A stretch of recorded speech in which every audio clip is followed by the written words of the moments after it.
got half an hour to cover personal branding and business development for lawyers. So it's quite an ask.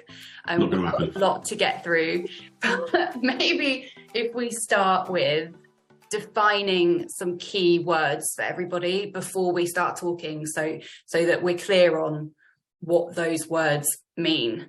And then we can do like a little introduction in case anybody hasn't spoken to us before, and then move on to some of the juicy stuff. How does that sound? Sounds absolutely marvellous. Perfect. Well, let's start with, I've done a little list and I've put them in an order that will hopefully make sense. What is marketing? How would you define marketing? So you know how I'm going to define this, Daisy. Yeah. Marketing is drawing the horse to water. Business development is making it drink. So marketing is all of those things that you do to attract people to you. Yeah. So it's your brand awareness. It's your, I think of it as the face of your business. If someone Googles you, what's going to come up? What are they going to see? What's your social media like? What's your website like? What messages are you sending? Things like that. Or I shouldn't say sending messages, should I? I should say, I don't know, because that's a different part. That would be under a different word. Well, it's all of that sort of, it's all of that inbound or outbound marketing that you do, anything that convinces people that you know what you're talking about. But the thing about marketing is that it's to a wide audience. You don't know who necessarily is going to see it. You don't know who necessarily is going to buy into the concepts that you're talking about. You're just putting your stuff out there and then hoping that people will read it or like it or whatever. And personal branding fits firmly under the marketing banner, although there are different kind of tactics that people can use that might fit more into business development, outbound kind of things. But for a baseline, personal branding is a form of marketing. Particularly, I'm seeing social media marketing is the kind of the core of it. And that's really all it is. It's just a really human way of doing social media marketing that's massively effective. 100%. And what I love about it is that it doesn't detract in any way from the organisation that you're working for or with. It actually enhances it. So I'm sort of really keen, whenever I talk to organisations, I say to each of them, I say to every one of them, you should be encouraging your lawyers to build their personal brands. It's something that they're not taught at law school. It's still not properly on the agenda for law schools or anything like that.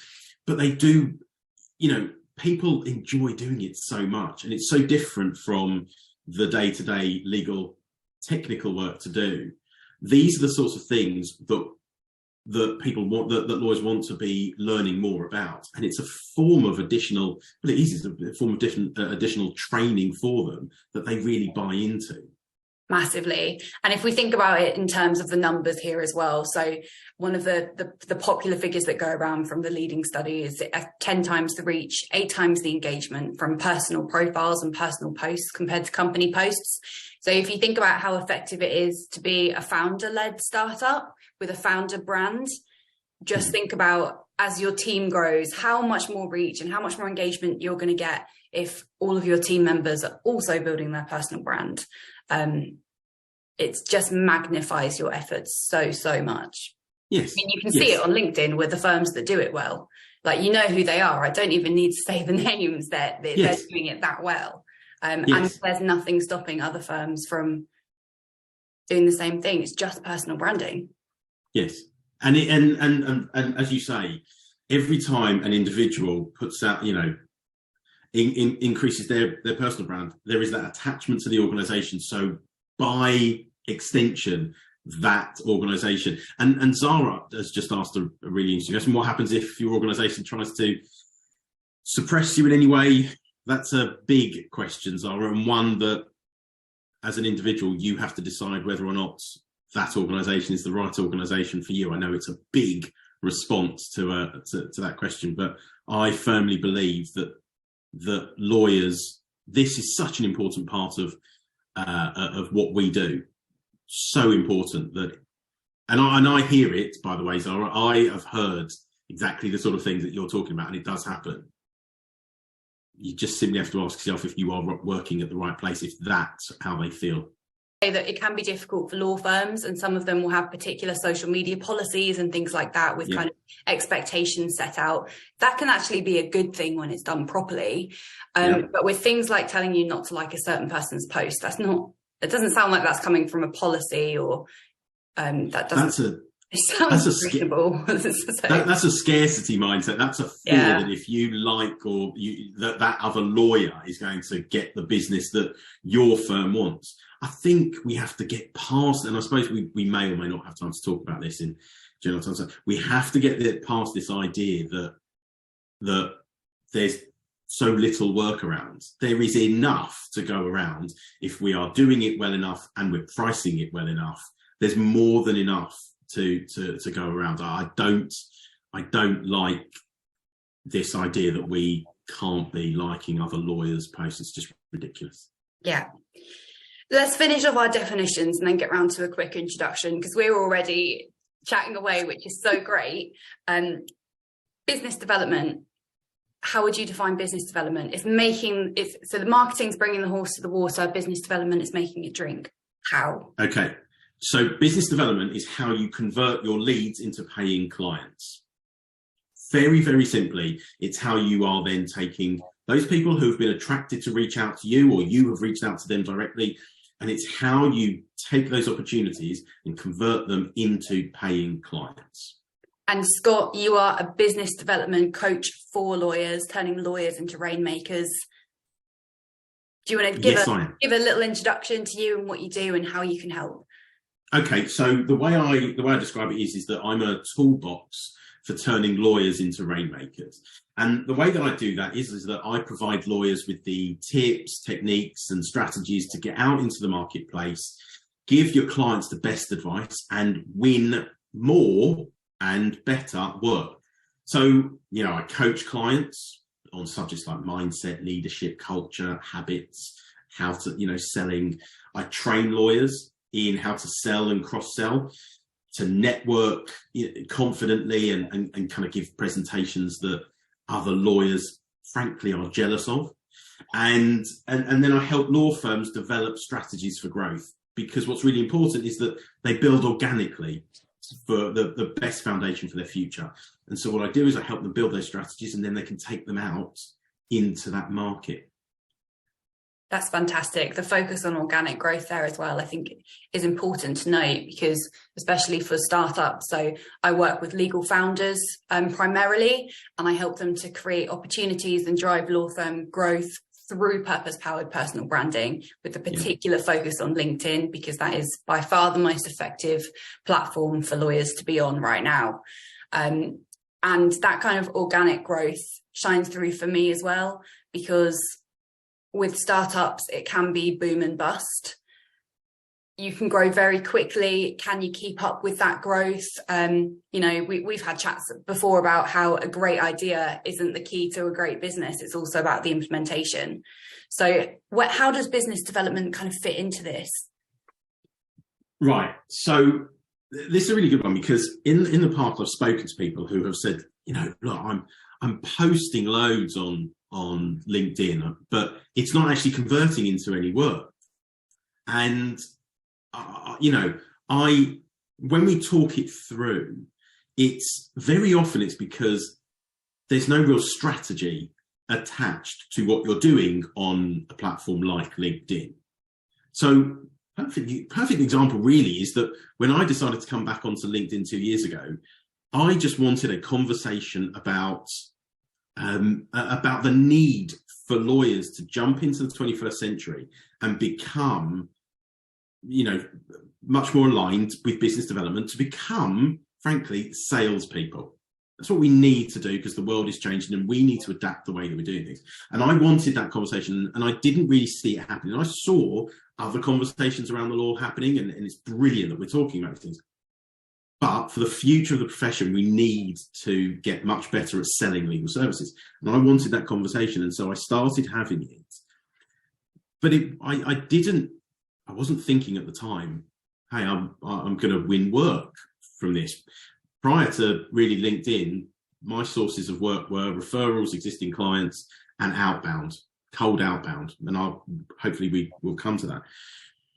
But what I was seeing was that, I was engaging in these conversations, but I started to think to myself, there's opportunities for work here. I do what I do. I should be thinking more strategically about how to use LinkedIn to actually win work. And once I started doing that, I was posting for about 3 or 4 months before I got my first inquiry. And I was posting 3 or 4 months, 3 to 4 times a day, about 3 months before my first inquiry came. Then I started to properly think, okay, I should be using LinkedIn as a platform to win work. So then my posts became a lot more about how I can help, what people should be thinking. I put at the bottom of my posts, turning lawyers into rainmakers, the BD Breakthrough Blueprint, which is the course that I do. And I start, and every Friday would be, hey, this is what I do. This is how, and so posts throughout the week would be structured that way. After about a year, I would be getting a consistent number of inquiries, but probably maybe one a week, something like one a week or every 2 weeks. Now I get between 3 and 5 inquiries to work with me a week. And I can't work with everybody, no matter whether it's across consultancy, training, or I simply can't. So now I'm in a position where I have to pre-qualify people and then qualify them. So it's knowing your strategy, building a strategy. If LinkedIn's where you want to win work, you've got to kind of ask for it a bit.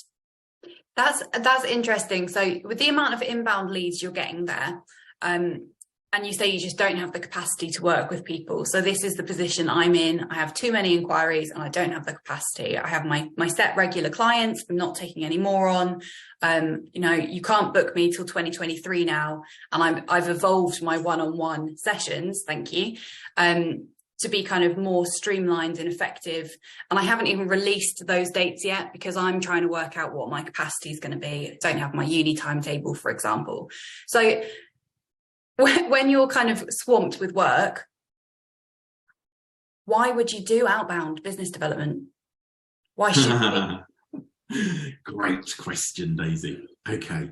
Playing devil's advocate a bit here. Yes. So I use my outbound for mainly just one type of the work that I do, which is the training. Okay, so I don't do it for the consultancy and I don't do it for the coaching. They tie in when we start having the conversation around coaching, but I don't. Right. So the outbound is purely for training. Here's the thing. So I teach law. I suppose we should just quickly do the definition of outbound. So the definition of outbound is me sending emails and phone calls out to law firms.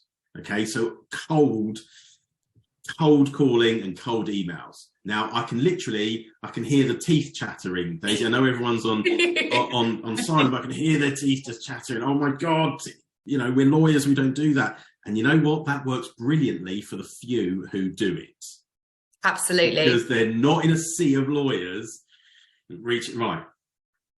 It works. And everyone will say to you, outbound doesn't work, Scott. Outbound doesn't work. Okay, fine. Again, clearly does, but you can turn statistics in this sort of thing however you want. So it might be that the stats might be that only 2% of what you do actually turn, 2% of your the contacts you try to reach out to might actually turn into work. The other way that I look at it is that, okay, let's say it is 2%, and for me it's a little bit higher. My biggest clients come from outbound.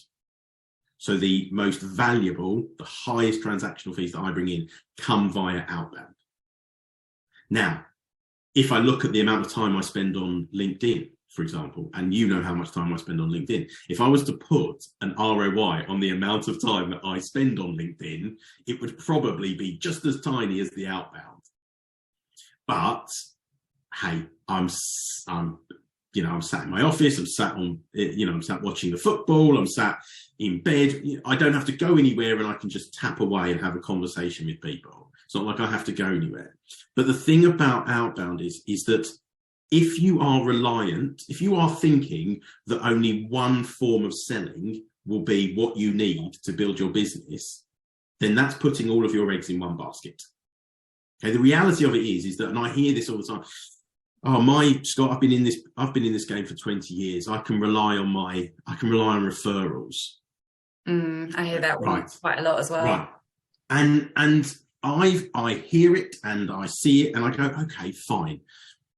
What tends to happen is that the referrals start to slow down. Why? Because your competitors, and I say that, honestly believing that lawyers do not have competition, but your competitors are out there, stealing those referrals from you because they're offering them something different. And so the referrals that you used to get in, you might still get in absolutely loads. But when you start to look at it, a lot of lawyers will find that their referrers aren't coming in as much as they were. Why? Because other lawyers are working their way in and offering them something different and a reason to use them instead of you. Relying on just one source of work is not a good strategy. So utilizing inbound existing clients, Daisy, we've talked about this, but you inbound existing clients, referrals, outbound, you should be looking at every single way to find and build your client base. Yeah. And with personal branding as well, it's I had a thought that I've almost lost it now. It is diversifying your marketing stream. So you might have all your company pages, but where are those people coming from? If they're coming from your personal profile, are you sending them somewhere else? Are they going to your website? Are you just on LinkedIn? If you get locked out of LinkedIn tomorrow because you're using a funny analytics tool or a scheduler or whatever, and it doesn't like it, and this has happened to me. I've had my account restricted before for a day, and it kind of makes your heart stop because you think my whole business is his office. So diversify. Do you have a mailing list? Well, are you doing outbound? It's a key part. But I will say this: I love being on LinkedIn because I get to speak to people. So hey, my target market has always been the UK. But I now have clients there because of LinkedIn. I have clients in Australia, South Africa, across Europe, in the UK, all the way over to the US. I've got a client in Miami and down to Ecuador.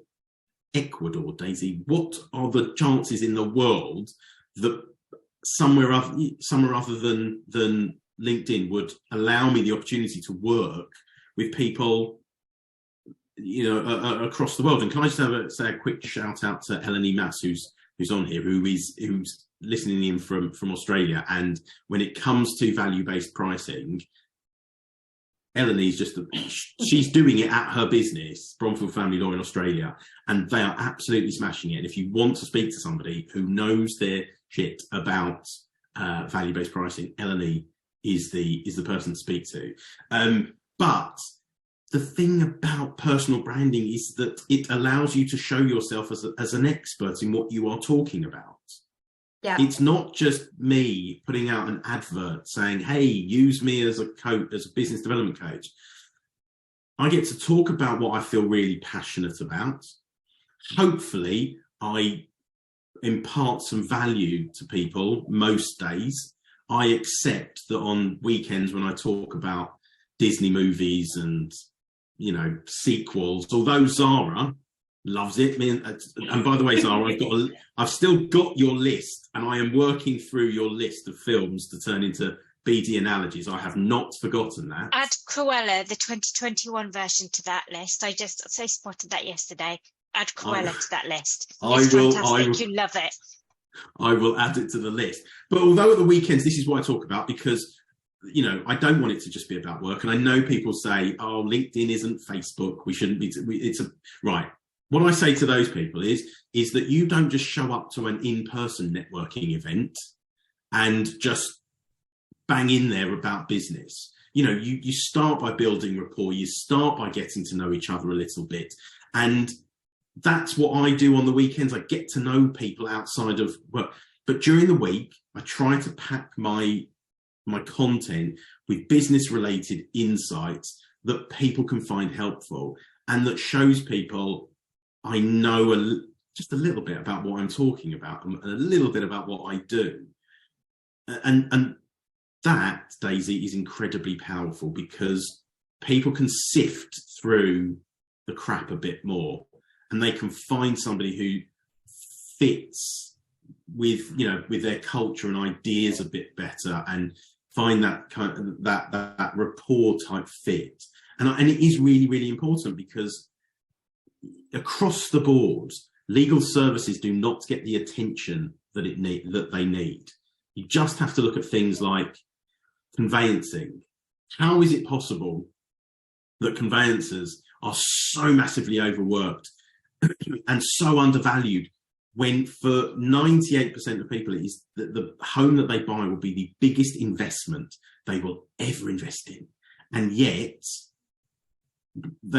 we sell ourselves a tiny part compared to what estate agents do. And yet it is us lawyers who actually sell your home, or actually help you buy your home.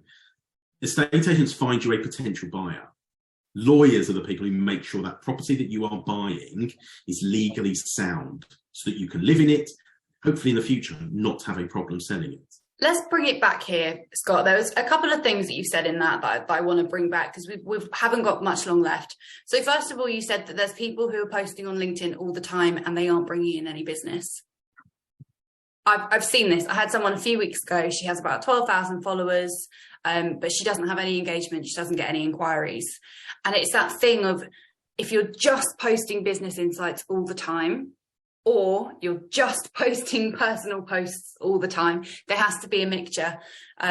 So, for example, there's somebody on LinkedIn, I speak to him every few days, like his posts, he posts a lot about politics, things like that. Don't have a clue what he does. So I'm going to buy from him. Right.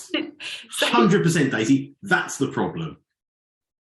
That's the problem. I'm sorry for speaking over you, but I got so excited. so excited. There it is. And it's, you have to be thinking about what's your return on your investment. You said about you're putting a lot of time and effort into LinkedIn, you're getting the results. And I find it, I want to help people who are putting the time and effort in and they're not getting the results, because there's some really simple tweaks there with the content. So I teach the 5 content pillars.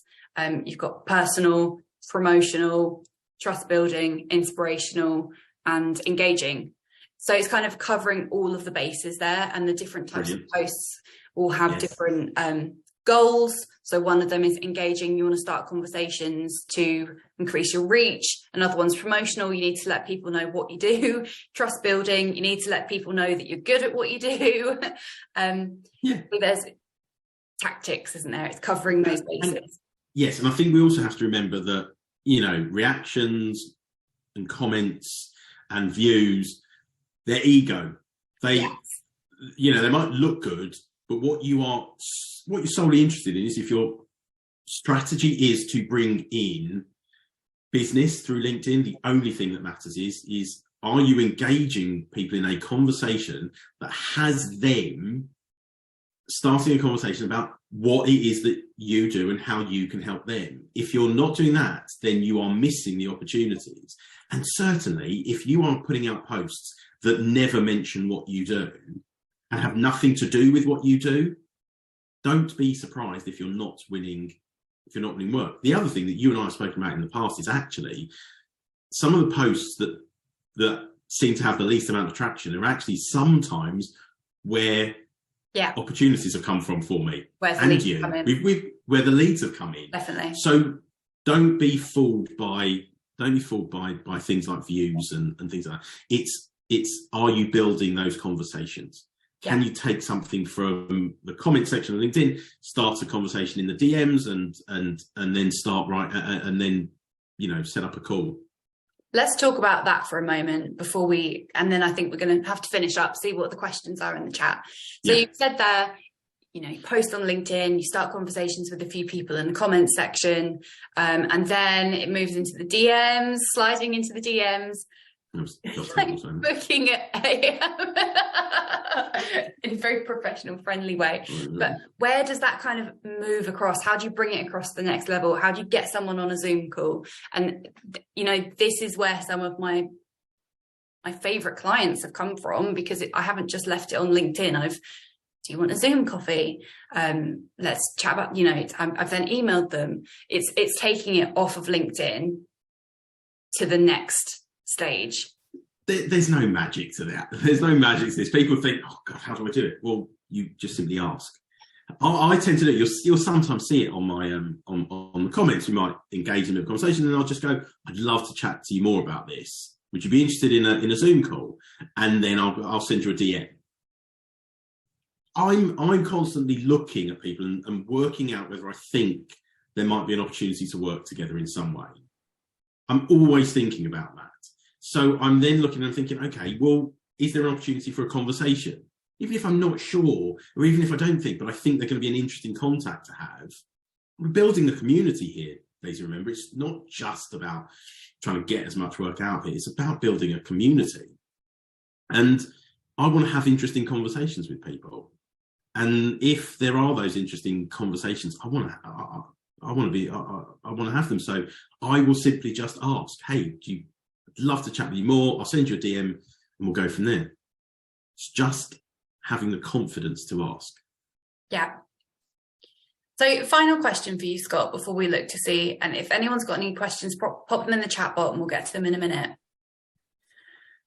Why is personal branding important for lawyers?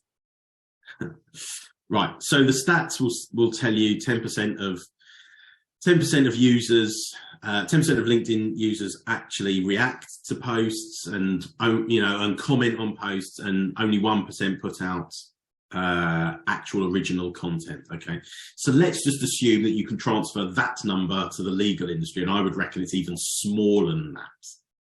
Okay, 1% of lawyers are putting out original content. If that is not a good enough incentive on its own, because it will help you stand out, I don't know what else there is. But even if you're not, it's your opportunity to show people that you know what you're talking. I know I've said this already, but it's an opportunity for you to help people. It's an opportunity for you to give a bit of guidance and information and advice on something that they don't necessarily know about already. So, and as a byproduct of that, you're making yourself look like you know what you're talking about. So why wouldn't you? We have this thing about, we have to keep our knowledge proprietary. People have to pay for it. No, look at Google. Google's, just putting the information out there for free. So we might as well get our heads around the idea that, hey, I've never explained to somebody the conveyancing process and then had people rush off to do it themselves. And if they do, best of luck to them. But what it has done is it's given them the comfort of knowing that when I was doing conveyancing back in the day, it's about them knowing and trusting and liking you, that whole thing. But it is about building that trust with people, and it's an opportunity to get out to a market that you didn't know existed. From a client point of view as well, I would have much rather have this information come from an actual person rather than from a firm or a blog or something like that.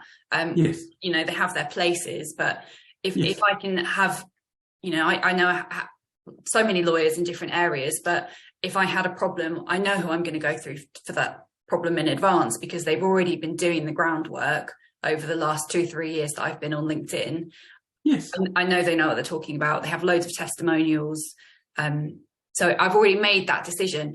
And, there's been a lot of people who have come onto LinkedIn from the legal industry. They'll post for, say, 6 months and then they drop off. And I know that I've seen people do this, but I cannot remember their names because somebody else has come in and taken up that brain space. So it's consistency. Absolutely. And like I say, hey, 6 months, Daisy, would be a lot for most people. Most people post once, expect that they're going to get loads of traction, don't get it and go, well, this can't possibly work. This can't possibly work. Like I say to you, my first post, which I believe was a video I'd flooded our washing room because I hadn't listened to my wife about how to fix the washing machine. It got nothing. But I knew that this was what I wanted to be talking about. I wanted to be talking about legal industry and things like that. And it built over time, but it required me to engage and get stuck in and engage in other people's posts and build contacts and be consistent, but realize that this was a good strategy and have confidence in myself to put out the content that was going to help people. And that it's hard. It's not, I want to say it's not easy. It's easy. It can be easy if you do it right in terms of what you post, when you post it, the strategy can be really, really easy and simple. But the parts of personal branding that are not easy are the confidence, the anxiety, the fear, the fear of being judged, the jealousy. If you do well on this, I'd be very surprised if you don't learn some things about maybe a couple of your colleagues, or, it brings out things, there's going to be challenges in there.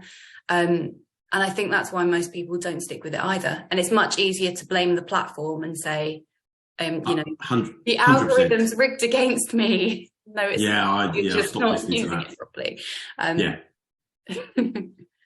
Absolutely right. I'm scared to keep responding to you because I know we've got some questions and we're pretty much out of time. And we're out of time. So let me have a look. So we do we work with non-lawyers working within law firms, like non-fee earner managers? I mean, my answer to that is yes. I think everybody within a law firm should be building their personal brand. Everyone's got insights to bring, and depending on who your clients are, they might find somebody who's not a lawyer more relatable, more accessible. There'll be different insights into that job that they might connect with more. That's the one. Yes, that's the one. Everyone brings different insights. So everyone's got something to offer in the context of the legal profession.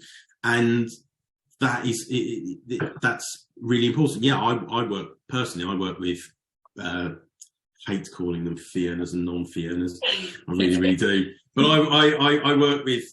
You're a fee earner or a fee burner? A fee. Oh, don't.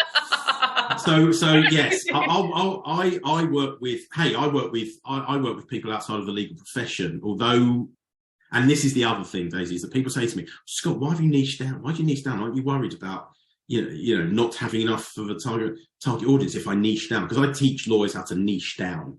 Pick a niche and really target it, because then you are speaking great for directly. Niche. Of course it is. And they said, but I'm scared to niche, because then won't I just be cutting out the rest of the market? Well, didn't hurt me. Firstly, there's 250,000 lawyers alone just in the UK, and that's before you really kind of get other numbers involved in it. Yeah.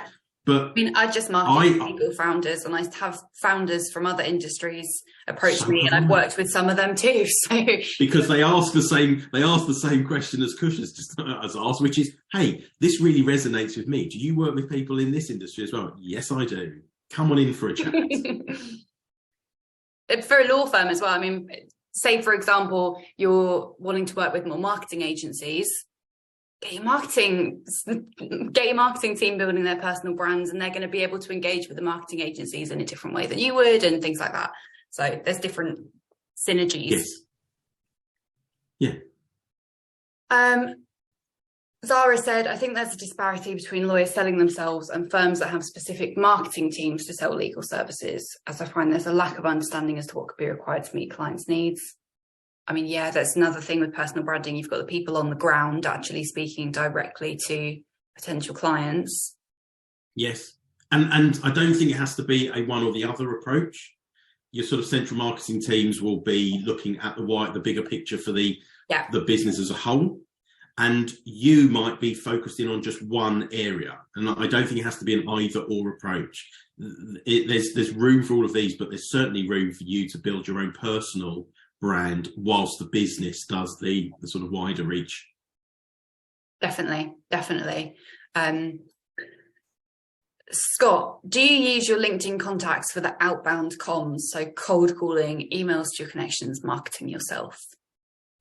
So when it comes to LinkedIn, great question, by the way. When it comes to LinkedIn, I won't do the sort of, we've just connected, Daisy. I won't do, hey Daisy, I'm a LinkedIn coach. Do you need any help? I won't do that. I do always, as much I do always when I can, like to send out a bit of a personalised introduction to everyone who I connect with. Hey Daisy, great to connect. Been looking at your content, think it's fantastic.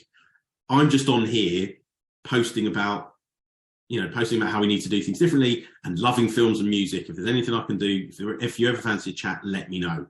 And people really respond well to that, because I'm not asking for anything, just letting people know what I'm doing on LinkedIn and how I've taken a look at your profile as well. But I don't kind of do it that way. My outbound is aimed at those people who I cannot reach in any way through LinkedIn. So if I can get to somebody through LinkedIn, I'll always give that the sort of first shot. But bear in mind that I don't kind of use LinkedIn in that way. Normally, because it is so focused on the training element, and bear in mind, with outbound, I'm targeting specifically the businesses that I want to be working with. So I've done my research on them, and so I'm targeting specific companies with specific individuals in them. Zara's asked, where do we go for the practical help? So pretty pictures, video making, website building. I mean, this is the thing with marketing, is it is just immense, isn't it? There's so many different things that fall under marketing. Are you going to learn everything yourself? Possibly. I mean, I've spent the last 2-3 years when I was marketing manager in a startup firm, and now starting my own business, trying to learn everything myself. So I've got, a generalist, but am I an expert at all those things? Am I doing all those things the best? No. So kind of figure out what are your skills, what can you get in your hand yourself, and what are you going to be better off outsourcing, particularly if you're a business owner.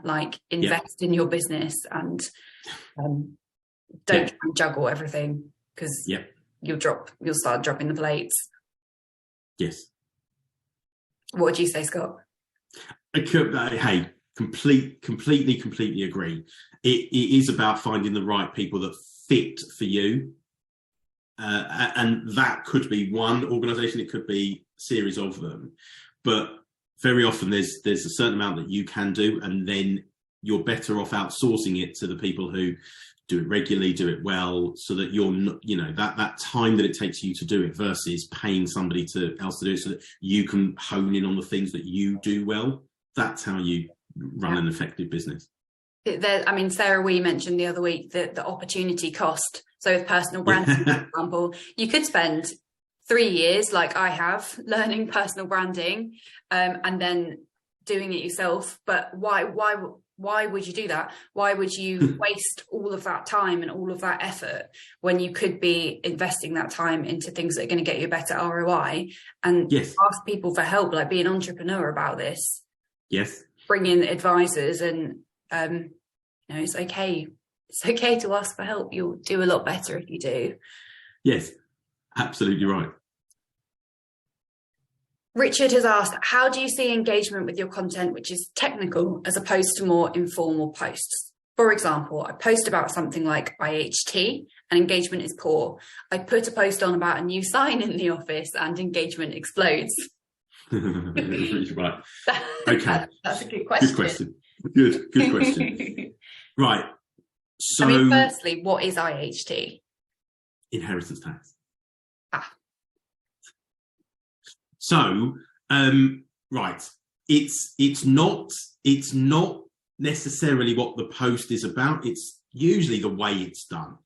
So I found that I cannot tell you, Richard, which one of my posts are going to do well. Sometimes I write a post and I think, oh my God, this is the greatest thing I've ever written. And then hardly anyone looks at it. And I'm like, what? And then I'll write something and I'll be like, do you know what? I want to put this out so I feel passionate about it. It's not the best thing I've ever done.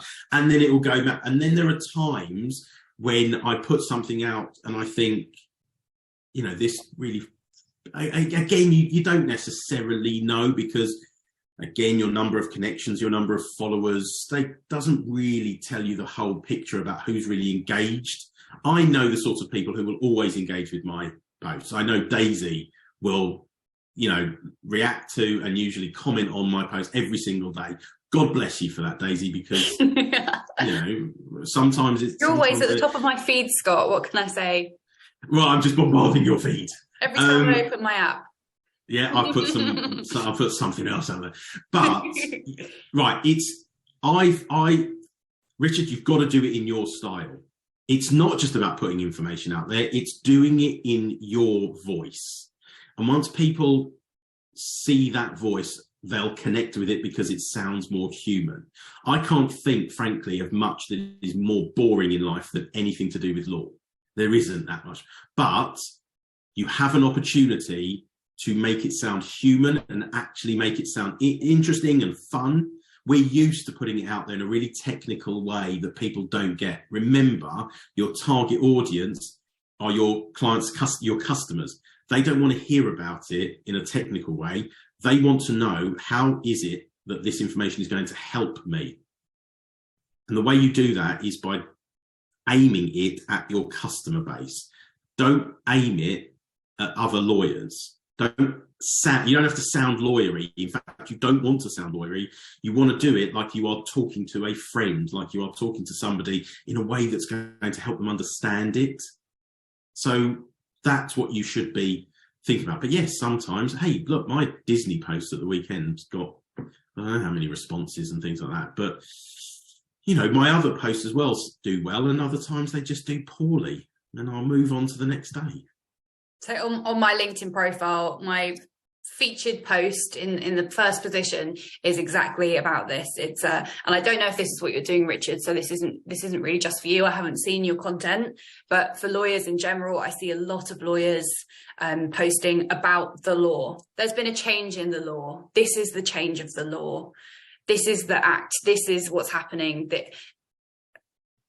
Depending on who your ideal client is, I think it's quite rare that someone's going to sit and read that if they're not a lawyer. What I will find, particularly, say you're doing B2B sales and you're talking about a change of law that's going to impact business owners, talk about how it's going to impact the business owner. Don't talk about the change of the law, because if I'm scrolling through LinkedIn and you're going to invest your time and energy in something that's going to benefit you. Everybody's fighting for your attention on LinkedIn. What you're going to read is things that are probably going to benefit you. So if it's just a change in the law, why would I read that? If I need to read this because it's going to cost me loads of money in fines if I don't change my procedures, or I need to be aware of this, it's going to impact my team or something like that. How is it going to impact your ideal client? Remember, most people are only going to see the first few lines of your post. So those first few lines will determine whether somebody presses the see more, the button or anything like that. So getting that first line right should never be, there's new IHT legislation. God, that just would send me to sleep. Think about what it means for somebody, what that new legislation, and start with that. Think about that opening sentence, make it quite bold and to go from there. But it's all about, how is this going to help somebody? Yeah. And if you really, really want to do kind of a mental exercise to get into your ideal client's head on something like that, say there's a change in inheritance tax law, think about your ideal client. How does that change in law impact their finances, their family, their day-to-day, their, all the different aspects of their life? How does it impact those different aspects of their life? And what can they do to mitigate that, and kind of make it about them? Yes, 100%. Zara, my husband says people only think of lawyers when they're in trouble. Well, sometimes. I don't. I think if you're on their feed all the time, if you're coming up on social media every day, then that's one way you can get into someone's mind before they actually need you at all. Exactly, and that's what we're aiming for. Lawyers shouldn't be, people talk about lawyers being a distressed purchase. It should never come to that. Lawyers should be the people who help you before it becomes a distressed purchase.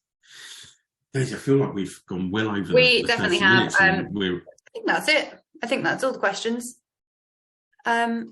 Yeah, let's wrap it up then. We have massively gone over. I mean, this is the last Personal Branding for Lawyers installment. So just thank you so much, Scott. Thank you for going over. I've never done this on the other episodes. I've been massively strict, but we've just had so much to talk about.